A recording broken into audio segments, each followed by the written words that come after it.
చుట్టిన మున్సిపల్ అధికారులు నెలపాటు ఇల్లు కార్యాలయాల నుంచి సేకరణ.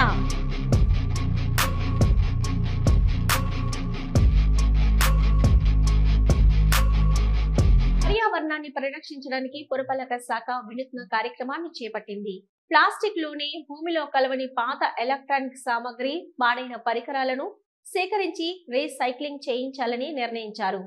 స్వర్ణాంధ్ర స్వచ్ఛాంధ్రలో భాగంగా ప్రతి నెల 3వ శనివారం చేపట్టే కార్యక్రమంలో ఈసారి ఈ వేస్ట్ సేకరణకు శ్రీకారం చుట్టింది. పురపాలక శాఖ ఇచ్చిన మార్గదర్శకాల ప్రకారం నంద్యాల పట్టణంలోని శానిటరీ విభాగం ఆధ్వర్యంలో నెల రోజుల పాటు పాత ఎలక్ట్రానిక్ పరికరాల సేకరణ చేపట్టింది. ఇందులో భాగంగా గృహాలు, కార్యాలయాలు, విద్యా సంస్థల్లో నిరుపయోగంగా ఉన్న మిక్సీలు, మొబైల్ ఫోన్లు, పాత టీవీలు, రేడియోలు, కరెంట్ వైర్లు, వాడని డిష్ వైర్లు, పాత మోటార్లు, స్పీకర్లు, చెడిపోయిన కంప్యూటర్లు, పాత వాషింగ్ మిషన్లు, పాత ఏసీలు, ఫ్యాన్లు, చార్టర్లు తదితర ఎలక్ట్రానిక్ వస్తువులు సేకరిస్తారు.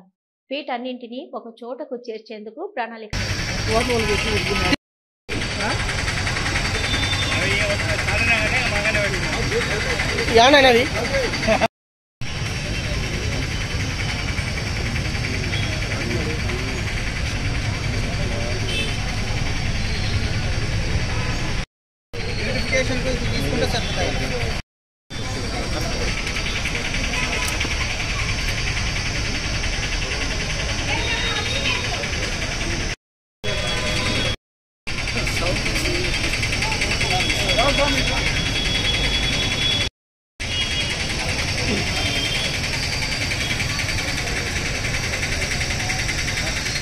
అందరికీ నమస్కారము.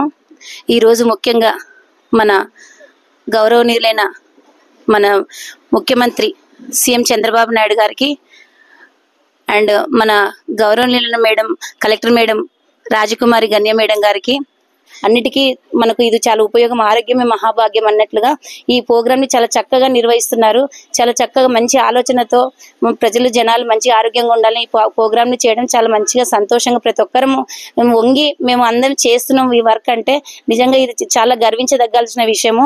అందులో ముఖ్యంగా ఈ రోజు మనము ఇంకొక విషయం ఏంటంటే ఈ వారంలో ఈ వేస్టేజ్ అని చెప్పేసి మనకు ఏమైనా ఎలక్ట్రానిక్ థింగ్స్ కానీ లైక్ కంప్యూటర్, ప్రింటర్, ఏమైనా సమ్ వైర్స్, ఇట్లా ఎలక్ట్రానిక్ హాస్పిటల్ ఏమైనా చైర్స్ కానీ అండ్ సిస్టమ్స్ కానీ ఏదైనా ఉన్నా వేస్ట్ అది లైక్ రీసైకిల్ బిన్ చేయడానికి అని చెప్పేసి ఒక కొత్తగా ఏం చేశారంటే ఒక కమిటీ లాగా ఫామ్ చేసి మేము అవన్నీ వెయిట్ చూసి అవన్నీ ఒక చోట పెట్టి వెయిట్ చూసి ఆ వెయిట్ లేబుల్ వేసి ఒక చోట పెట్టేసి నెక్స్ట్ మనం మన గవర్నమెంట్ గారి ఆదేశాల మేరకు వాటిని అన్నిటికీ ఒక చోట చేర్చి వాళ్ళు ఎలా రీసైకిల్ బిన్ చేస్తారు అని చెప్పేసి మాకు చెప్పారు. సో దాన్ని ఒక చోట పెట్టమని చెప్పారు. తీసి అటువంటి వస్తువులు కూడా మేము ఎక్కడ కానీ వేస్ట్ వస్తువులు ఎవరికి అనారోగ్యం గురి కాకుండా ఎవరికి ఇబ్బంది పడకుండా అని చెప్పేసి మేము ఆ వస్తువులను కూడా జాగ్రత్తగా మనం తీసి రీసైకిల్ బిన్ చేయడానికి కూడా మేము రెడీగా తీసి పెట్టాము. ఇలాగా ఇంకా మంచిగా ఇలా చేస్తూ ఉంటే కూడా ప్రతి ఒక్కరికి అవగాహన వస్తుంది. ఈరోజు చాలా మందిని మేము ఏరియాలో స్లమ్ ఏరియాలో అటువంటి వాళ్ళని పిలిచి వాళ్ళకి అవగాహన ఇచ్చాము. చాలా చక్కగా ప్రతి ఒక్కరు ఎంతో సంతోషంగా పాల్గొంటున్నారు. హలో, నంద్యాల న్యూస్ 10 మీ చుట్టూ జరిగే సంఘటనల్ని మా దృష్టికి తీసుకురావాలి అనుకుంటున్నారా? అయితే ఇంకా ఆలస్యం ఎందుకు? మా వాట్సాప్ నెంబర్ 9849700865కి సమాచారాన్ని ఎప్పటికప్పుడు పంపించండి. మా నంద్యాల న్యూస్ 10 ద్వారా మీ సమస్య పరిష్కరించుకోవడానికి ముందడుగు వేయండి.